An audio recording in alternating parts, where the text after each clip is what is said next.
This is Stars and Scopes with your pal Uma Ruby. Updated every new and full moon with guidance based on planetary transits in the current sky and extra support from tarot. For accuracy, do listen to your rising sign first if you know it, but do feel free to listen to your sun, moon and rising if you'd like the full picture. If you're loving this work and you've got some coins to spare, throw them in the tin over at buymeacoffee.com/Uma Ruby and you can buy me a coffee. Okay, let's drop into it. Hello Leo and Leo rising, welcome to your horoscope for the new moon in Gemini happening on the 30th of May. Now, we can put tools down for the moment. We can relax a bit. Eclipse season has passed us by. We are now experiencing the changes that are cropping up and moving and shifting us through because of this lunation. It's going to pick up again, as we know, and obviously the reverberation, the aftershock will continue. But right now, the new moon in Gem is one that is nice and normal and plain and regular. It's a new moon that we can manifest with, that we can call in what it is that will best help us on our journey. So that's really a nice relief. I am going to speak about the mildly difficult aspects first of all that are happening in conjunction with this new moon, and then we can move on to the positive stuff. So first up, I'm looking at Saturn at 25 degrees, still in Aquarius. This is your 7th house of lovers and intimate relationships and soul contracts. So there is still that energy of the rule book and of guidelines there. Now remember that Saturn is happy as Larry in Aquarius, so it's less of a low vibration and more of a frank expression. However, Saturn has formed a T-square with Mercury in Taurus at 26 degrees, and Mercury is currently retrograde. So in terms of our lines being crossed, our wires being crossed in terms of communication and the way that truth is being delivered and received, that is all playing out. There is that kind of difficulty with the way that we express ourselves. We'll move right along because there's some good stuff here. The moon is at 9 degrees of Gemini. Now, 9 degrees in the tarot is the 8 of Swords. Potentially difficult energy again. The 8 of Swords is that cage of thoughts, of too many thoughts breaking in and blurring our vision, of feeling trapped by the truth as we know it.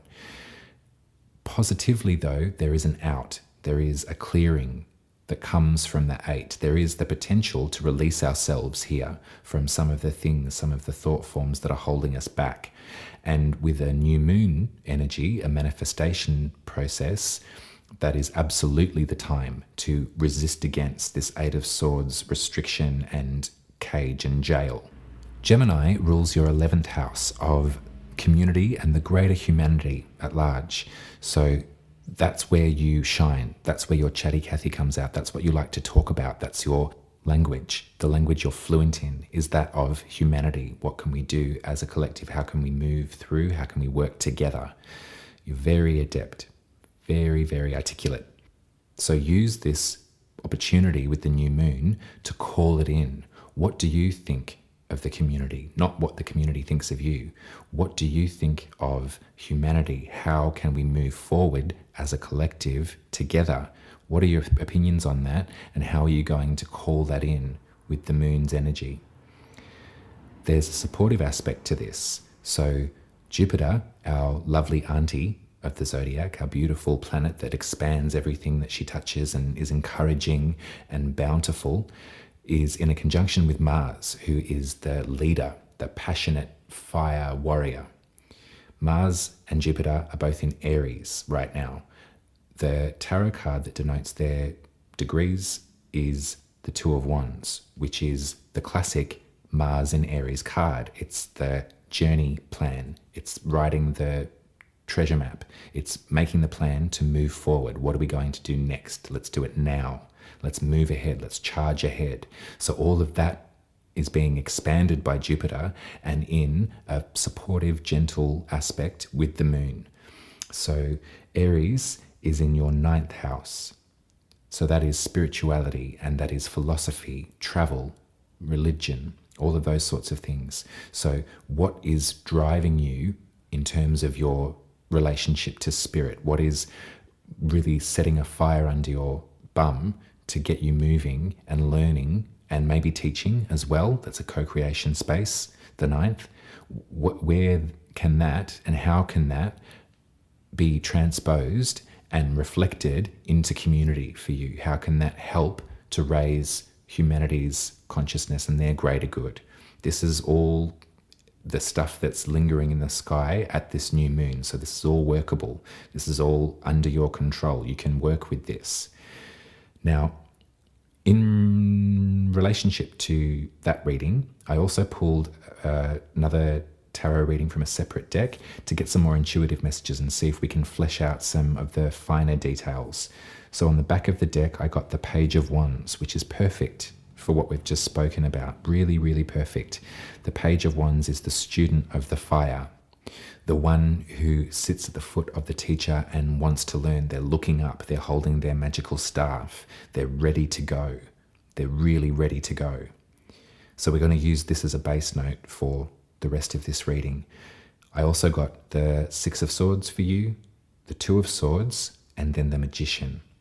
So I'm sensing that there's a journey that you're about to go on. Everything that we've discussed about humanity's greater good, how can we use my spiritual philosophies in order to aid and help them and move them forward? What can I bring in? What can I call in?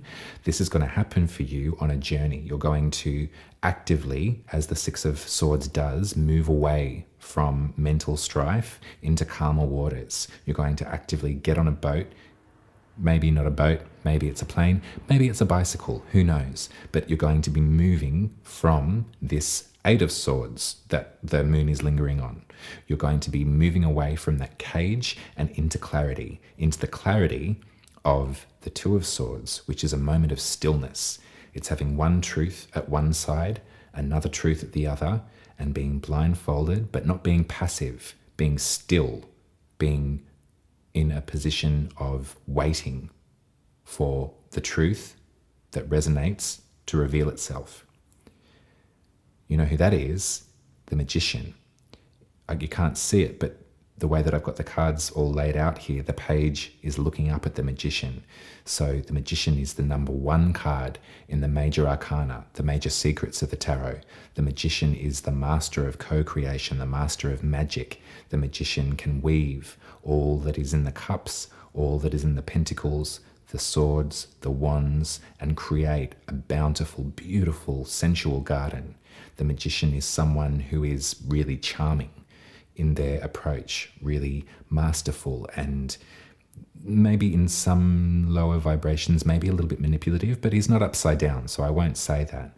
Like, this is this journey that you're going on to find teachers, to find lessons, is going to be quite magical in whatever way that word resonates with you. It doesn't have to be literal magic. You're not going to be pulling rabbits out of a hat unless you want to, because I love magic like that. You can do some card tricks. I've been learning my bridge shuffle because of the Magicians. So that's your reading, Leo. It's a really short one, but it's really concise. So I think that we can really, for you particularly, you're being tempered. The eclipse chaos, there's a clearing after all of that. And it's really direct messages today, which is really nice. But it's up to you. You know, we all have free will. So seek out those that you can learn from and seek out that wisdom and that knowledge, and use the rest of this year until we have another new moon in Gemini in a year from now, and we'll see what happens between now and then. We'll see what you've created and what you've brought in, what you've co-created and manifested. Much love to you, Leo. If you'd like to throw some pennies in the pot, you can head over to buymeacoffee.com/Uma Ruby. I'll be accepting tips. Always remember to tip your waitresses. And I will be speaking to you again in 2 weeks for the full moon in Sagittarius, which will be another great moment of release, but this time one that we are actively a part of, rather than the universe being cruel to us. Not cruel, just direct and making that was unstable, stable again. New moon blessings, and I love you very much, and I'll speak to you later. Ta-da.